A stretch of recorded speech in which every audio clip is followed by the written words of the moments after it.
السلام علیکم ورحمۃ اللہ وبرکاتہ۔ شب قدر میں ہم کون سی عبادت کریں؟ دراصل یہ سوال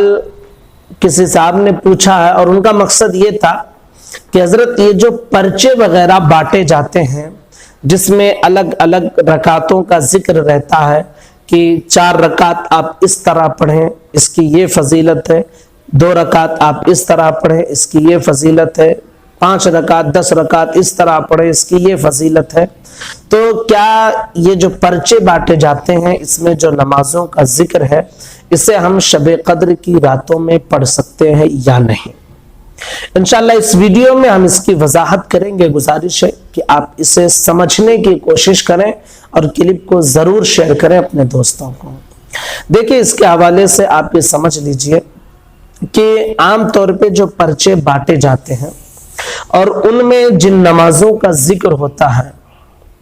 تو وہ نمازیں عام طور پر ایسی ہوتی ہیں، بلکہ اکثر و بیشتر ایسی ہوتی ہیں کہ وہ نمازیں حضور صلی اللہ تعالی علیہ وسلم سے یا صحابہ کرام سے منقول نہیں ہوتی ہیں۔ اس لیے کچھ حضرات اس پر آبجیکشن لیتے ہیں اور ان کا کہنا ہے کہ یہ نہ حدیث میں ہے نہ صحابہ سے مروی ہے تو پھر اسے پڑھنا جائز ہی نہیں ہے۔ ڈائریکٹ یہ فتویٰ دے دیتے ہیں کہ یہ جائز نہیں ہے، اور ایسے فتوے باز جو ہے دیو کے بندے وغیرہ، خبصہ وغیرہ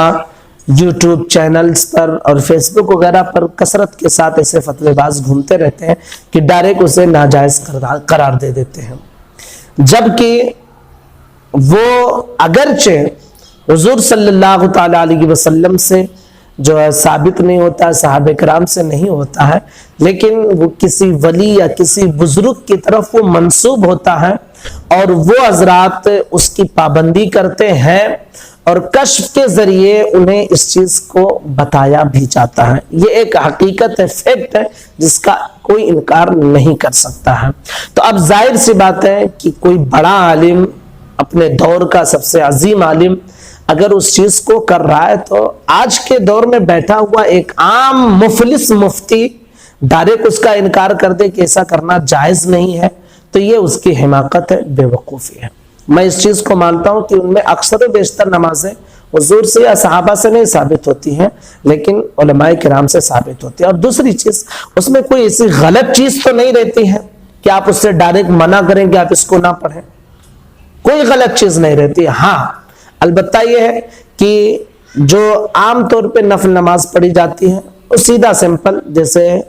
2 رکعت نفل پڑھنی ہے ویسے آپ پڑھ لیجئے، لیکن اس میں یہ ہوتا ہے کہ آپ سورہ فاتحہ کے بعد یہ سورت ملائیں وہ سورت ملائیں، تو اس کے بالمقابل میں یہ تھوڑی مشکل ہوتی ہے۔ لیکن اگر کوئی کر رہا ہے تو کوئی غلط ناجائز حرام کام تو نہیں کر رہا ہے، نماز پڑھ رہا ہے، نماز میں سورتوں کی تلاوت کر رہا ہے، وہ غلط کام تو نہیں کر رہا ہے، اور کسی عالم دین نے اپنی کتاب میں اس کو لکھا، اسے بتایا اور اسے وہ کر رہا ہے تو اسے ڈائریکٹ غلط قرار نہیں دیا جا سکتا۔ ہاں یہ ضرور کہا جائے گا کہ یہ نماز حضور سے صحابہ سے ثابت نہیں ہے، یہ کسی عالم کا اپنا قول ہے، لیکن حرام اور ناجائز نہیں کہہ سکتے ہیں۔ تو یہ بات آپ کے سمجھ میں آ گئی۔ اب شب قدر میں آپ کون سی عبادت کریں؟ تو بھائی اگر آپ سمجھ سکتے ہیں اور جو ہے آپ کے پاس اگر پرچے آتے ہیں کہ اس طرح پڑھیں نفل نماز، اگر آپ وہ بھی پڑھنا چاہیں تو وہ بھی جائز ہے، پڑھنے میں کوئی حرج نہیں ہے۔ کسی نہ کسی عالم نے اسے اپنی کتاب میں لکھا ہوتا ہے، اگرچہ حدیث یا صحابہ سے وہ منقول نہیں ہوتا ہے۔ اور ایسی بہت سی باتیں جو ہیں ایسی کہ جو احادیث میں نہیں ہے لیکن ہم کر رہے ہیں اور اس پر ثواب کی امید بھی رکھتے ہیں۔ میں کثیروں مثال اس کی دے سکتا ہوں اگزامپل کے طور پر۔ تو کسی نہ کسی عالم نے اسے لکھا ہے، آپ کرنے میں کوئی حرج نہیں ہے، کوئی گناہ نہیں ملے گا۔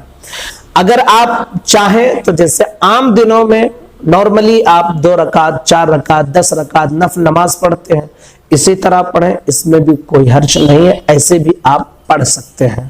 نفل نماز پڑھنی ہے